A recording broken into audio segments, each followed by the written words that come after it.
In the heart of a land torn by greed and fire, where the earth itself seemed to groan under the weight of colonial chains, a band of warriors rose from the shadows. They were the sons and daughters of Zimbabwe, the Zimbabwe People's Revolutionary Army, ZIPRA. And on a fateful day in September 1978, they struck a blow that would echo through the ages, a tale whispered around campfires, a legend of defiance against the Rhodesian beast.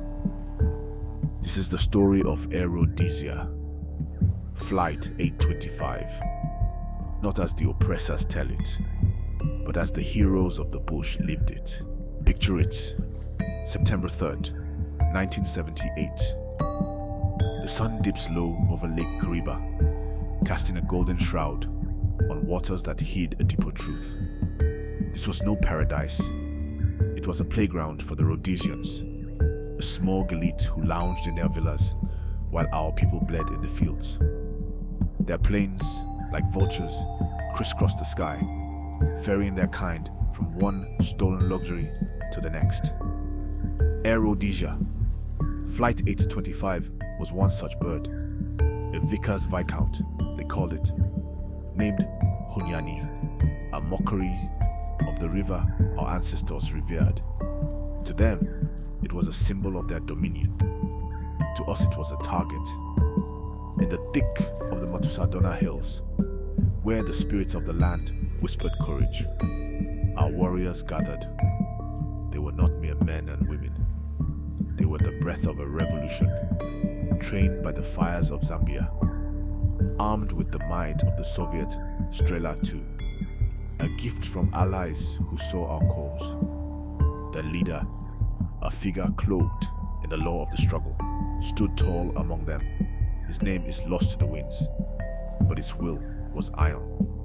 The Rhodesians think they own the sky, he said, his voice a rumble like distant thunder. Today, we take it back. The plan was simple, yet bold as a lion's roar.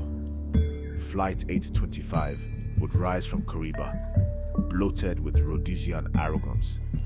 Tourists and businessmen sipping their drinks, laughing at the war they thought they'd already won. Our warriors knew the truth. Every plane was a tool of their tyranny, a lifeline for a regime that crushed our villages, bombed our kin, and called it justice. The Rhodesians had painted their aircraft grey, twisted their flight paths like cowards, but they couldn't hide from the eyes of the bush. At 5 p.m., the Hunyani lifted into the sky, its engines a taunt to the land below. And then it came, the moment of reckoning. Up the Strela II, a spear of fire guided by the heat of their pride, found its mark. It struck the starboard wing, a wound that tore through metal and myth alike. The plane shuddered, a beast felled by a hunter's arrow, and the sky itself seemed to cheer. Down it went, spiraling toward a cotton field. Near Karoi, its belly scraping the earth in a crash that shook the Rhodesian soul.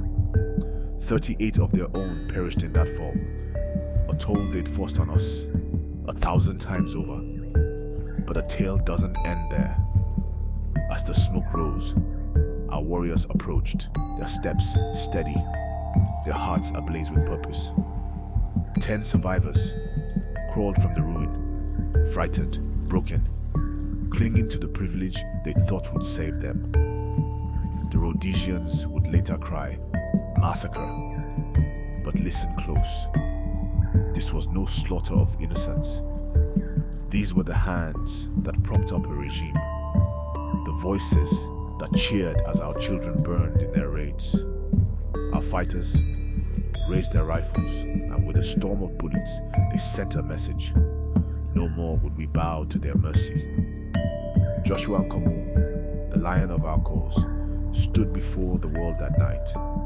On the BBC, he roared our truth. We brought it down, he said, his laughter a dagger to their shame. It was a military tool cloaked as a civilian flight. The Rhodesians wailed, clutching their pearls, but Nkomo knew what they denied. Their planes weren't just for holidays.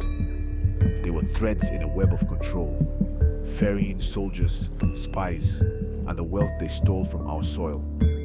He denied the killings on the ground, a shield for our warriors.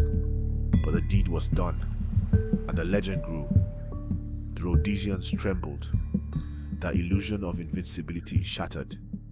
They called it terrorism, but what is terror to those who've lived it daily under their boots? Their Prime Minister, Ian Smith, a man with blood on his tongue, branded Nkomo a monster and broke off talks that were never meant to free us, only to chain us tighter. They unleashed their fury, bombing our camps in Zambia, killing hundreds in a tantrum of revenge they dubbed Operation Gatling. But every bomb they dropped only stoked our fire, every raid a verse in our song of resistance. In the years since, the Rhodesians have spun their tale, crocodile tears for their lost, venom for our victory. They built memorials, wept in their cathedrals, but the land remembers.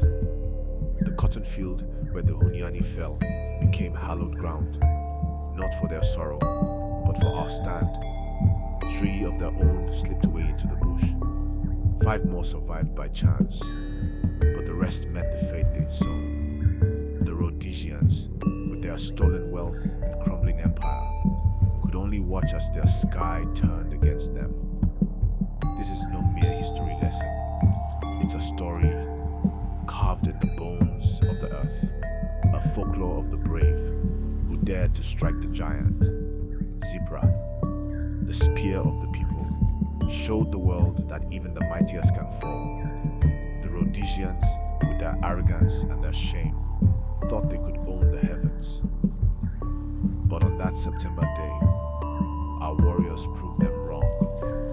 And so, the tale of Flight 825 lives on, not as a tragedy, but as a triumph, a spark that lit the path to freedom. Thanks for watching. If you want more stories from the edges of history, hit that subscribe button and let us know, what legends do you want us to uncover next?